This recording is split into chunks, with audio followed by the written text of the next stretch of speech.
일단 부동산 세금은 복잡하다. 그러니까 다 알려고 하지 말고 내 상황에 대해서만 확인하자.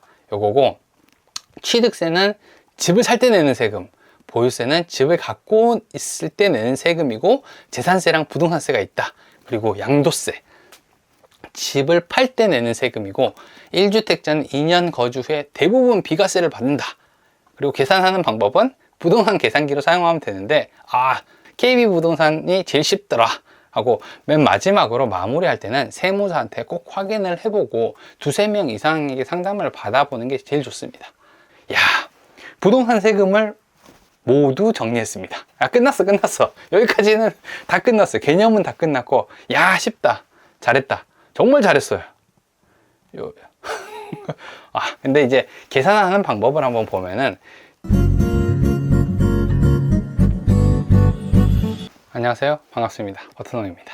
부동산 세금이라는 게 되게 어렵잖아요. 그래서 간단하게 부동산 세금에 대해서 제가 아는 만큼 설명해 드릴 거예요. 사실 제가 부동산 세금을 다 안다거나 그런 건 아니에요. 왜냐하면 세금은 되게 복잡하거든요. 그리고 상황에 따라 되게 다르기 때문에 어려워요. 근데 이걸 다 공부할 필요는 없거든요. 내 상황에 맞게만 공부하면 돼요. 그건 내 것만 알면 되지 다른 사람 것까지 다 공부할 필요는 없기 때문에 세금에 대한 개념이라든지 계산하는 방법, 요것만 알면은 훨씬 도움이 될 거예요. 일단 세금의 종류에 대해서 볼게요. 부동산 세금은 간단하게 세 개로 볼 수 있습니다. 자, 취득세, 보유세, 양도소득세, 요 세 개예요. 자, 취득세, 부동산 살 때 내는 세금, 보유세, 부동산 갖고 있을 때 내는 세금, 양도소득세, 부동산 팔 때 내는 세금. 야, 좋다. 간단하죠? 세 개예요. 그러니까 취득세라는 거 그렇거든요. 집을 살 때 세금을 내요. 기본적으로 1%, 딱 1%를 냅니다. 그러니까 1억짜리 집을 사게 되면은 내가 100만 원이라는 세금을 내야 된다라고 생각을 하면 돼요. 그래서 요거는 뒤에 계산하는 방법을 알려줄 건데, 사실 1%에서 시작하는 게 맞는데, 크기라든지 아니면 지역이라든지 주택을 내가 많이 갖고 있다라고 하면 올라간다고 보면 됩니다. 간단하죠? 취득세는 살 때 내는 세금. 자, 두 번째 보유세 같은 경우는 재산세랑 종합부동산세로 나눠져요. 그러니까 내가 집을 갖고 있다, 아니면 부동산을 가지고 있다 라고 하면은 해년마다 나오는 거예요. 그러니까 매년 세금이 나온다고 보면 됩니다. 나라에서 너 재산을 가지고 있으니까 야, 세금 내. 야, 우리가 보호해 주잖아, 관리해 주잖아, 우리 나라 안에 있는 거잖아. 그러니까 세금 내 라고 한다고 생각하면 돼요. 그러니까 간단하죠. 가지고 있으면 내는 세금이 보유세다, 그리고 재산세랑 종합부동산세가 있다, 요거고, 마지막으로 이제 양도소득세인데, 요거는 팔 때 내는 세금입니다. 집을 팔 때. 집을 파는데 사실 세금을 내는 건 안 맞죠. 왜냐면 살 때 냈으니까 팔 때는 안 내야 되는데, 이게 뭐가 있냐면은 내가 샀던 금액 그대로 팔게 되면은 세금이 안 나오는데, 올라간 금액 있잖아요. 내가 1억에 샀는데 2억에 팔면 1억 원어치의 이익을 받잖아요. 그러니까 여기에 대해서 나라에 세금을 내라는 거죠. 모든 소득에는 항상 세금이 붙는다. 이거죠. 근데 보통은 1주택자들이 많으니까 2년 거주만 하면 이거는 비과세가 되는 거예요. 야, 부동산 세금을 모두 정리했습니다. 끝났어. 여기까지는 다 끝났어요. 개념은 다 끝났고, 야, 쉽다. 잘했다. 정말 잘했어요. 근데 이제 계산하는 방법을 한번 보면은, 세금 계산이라는 게 되게 어렵거든요. 일단 제일 어려운 양도소득세 한번 볼게요. 양도소득세인데, 야, 이게 뭔 말이야? 뭐야? 양도가액, 취득가액, 필요금비 빼고 뭐 보유기간 어쩌고 저쩌고 얘기를 하니까 어려우니까 계산하기가 되게 힘들거든요. 상황도 다르고 해서. 그래서 보통은 대부분 계산기를 사용을 해요. 근데 문제는 계산기를 사용하는 것도 어렵거든요. 그래서 제가 사용했을 때 제일 편한 계산기를 소개해 드릴게요. 요게 이제 KB 부동산에 들어가면요, 세금 계산기가 있는데 요게 제가 볼 때 제일 편해요. 그래서 요거는 하면서 설명을 좀 드려볼게요. KB 부동산에 이렇게 들어가서 보겠습니다. 아래 보면 요 메뉴 클릭하고요, 로그인을 하게 되면은 이렇게 그 세금 계산기가 나와요. 그래서 요거를 좀 클릭을 해 볼게요.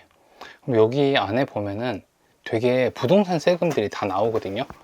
되게 많이 나와요. 일단 재산세 나오고 종합부동산세, 종합소득세, 양도소득세, 취득세, 증여세 나오는데 아까 우리 처음에 봤던 거 취득세 한번 계산해 보면 이런 거예요. 우리 매매하고 내가 1주택자를 산다라고 했을 때는 내가 1억 원을 주고 사게 되면은 이렇게 그냥 쉽게 계산할 수 있어요. 110만 원 나오는 거죠.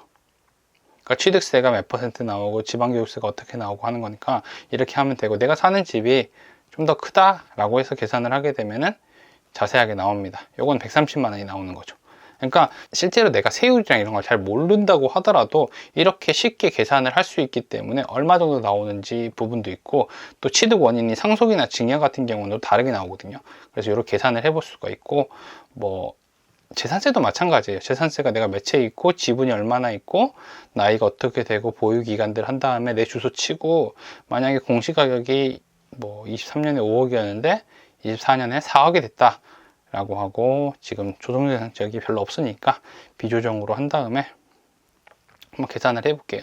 자, 그러면은 내가 얼마 정도 세금을 내야 되는지 재산세도 같이 나옵니다. 이거 되게 편하죠. 세금 계산하는 게 내가 직접 하려고 그러면 되게 어렵거든요. 근데 이런 식으로 하게 되면 별로 어렵지 않게 바로 볼 수 있어요. 제일 어려운 게 이제 양도소득세니까, 양도소득 내가 파는 금액이 5억이다 라고 하고 샀던 금액이 4억 정도 됐고, 필요 경비는 뭐 여긴 이제 뭐 중개 보수라든지 법무사 냈던 비용 이런 것들 들어가거든요. 취득세랑. 그래서 한 500만 원이라고 해볼게요. 하고 지분하고 내가 거주 기간이 1년 미만이다, 안 살았다, 그리고 이렇게 해서 계산을 해보면은 보유 기간이 1년 미만, 거주 기간 1년 미만으로 해서 계산을 해볼게요. 그래야 세금이 나오거든요. 그래서 이렇게 계산을 해보면은 이렇게 얼마가 세금으로 나오는지가 나오죠. 근데 만약에 이게 보유 기간이 2년으로 늘어나고 조정세 거주 기간이 미만으로 되더라도 비조정 지역 같은 경우는 비과세가 나옵니다. 가지고만 있어도 되거든요. 근데 조정 대상 지역이라고 하면은 이렇게 계산했을 때 1,800만 원 정도가 나오네요. 아래 보면은 내 세금에 대한 비율도 같이 나오기 때문에 보는 건 되게 어렵지가 않아요. 계산하는 것도 어렵지 않고, 뭐 증여세랑 상속세 같은 것도 계산을 할 수가 있으니까 뭐 쉽게 계산을 할 수 있습니다. 그러니까 내가 상황만 그렇게 복잡한 상황이 아니라고 하면은 이렇게 계산을 먼저 해볼 수 있어요. 굳이 세무사나 전문가가 아니라 하더라도 상황만 알면은 세금이 얼마 정도 나오겠다 계산할 수는 있는 거죠. 근데 반드시 세무사랑 다시 상담을 하라고 얘기하는 게 맞지 않을 수 있기 때문에 더블 체크를 하는 거예요. 그래서 여기까지 이제 했다라고 하면은 대부분의 사람들은 상황이 비슷해요. 복잡하지 않아요. 그러니까 이렇게만 계산을 해도 되는데, 이렇게 계산을 하고 나서 혹시 모르니까 세무사한테 더블 체크를 받아보는 거죠. 그러면은 문제없이 세금을 계산할 수 있습니다. 근데 제가 부동산을 하면서 느끼는 건데, 야, 진짜 각 가정마다 사람마다 사정은 다 다르다고 하는 거예요. 그래서 정말 복잡한 경우도 되게 많거든요. 만약에 내가 복잡한 상황이라고 하면요, 너무 많은 것들을 공부하려고 하지 말고 내 상황에 맞춰서 계산을 해보고 상담을 받아보시는 게 좋습니다. 앱으로 확인했다고 그냥 하는 게 아니라 세무사랑 상담을 꼭 받아보는 거예요. 그리고 사실 제일 중요한 건 뭐냐면은 세금이나 대출이라든지 투자 같은 경우는요, 절대 전문가 한 명한테 가서 상담을 받으면 안 돼요. 똑같은 내용이 나오더라도 내가 복잡하거나 이해가 안 된다면 여러 사람한테 상담을 받아보는 게 좋아요. 복잡한 내용일수록 사람마다 생각이 다르고 방법이 다르기 때문에 상담을 여러 차례 받았을 때 가장 좋은 방법이 나옵니다. 부동산 세금이라는 게 복잡하고 어렵지만 결론은 다 나왔어요. 다 나왔어. 마지막으로 마무리 정리를 해볼게요.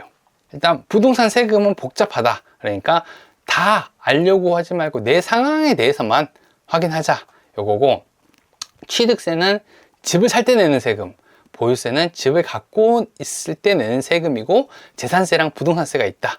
그리고 양도세, 집을 팔 때 내는 세금이고, 1주택자는 2년 거주 후에 대부분 비과세를 받는다. 그리고 계산하는 방법은 부동산 계산기로 사용하면 되는데, KB부동산이 제일 쉽더라 하고 맨 마지막으로 마무리할 때는 세무사한테 꼭 확인을 해보고 두세 명 이상에게 상담을 받아보는 게 제일 좋습니다. 자, 부동산 세금은 이렇게 계산하게 되면 아무런 문제가 없을 거예요. 전부 다 알려고 하면 되게 어렵지만 내 상황에 만큼 아는 거는 그렇게 어렵지 않기 때문에 이렇게 계산해 가지고 전문가랑 상담을 꼭 받아보시기 바라겠습니다. 오늘은 부동산 세금에 대해서 얘기를 했고요. 다음번엔 조금 더 재미있는 내용으로 찾아오도록 하겠습니다. 구독과 좋아요, 알람 설정 꼭 해주시고요. 감사합니다. 저는 버튼홍이었습니다.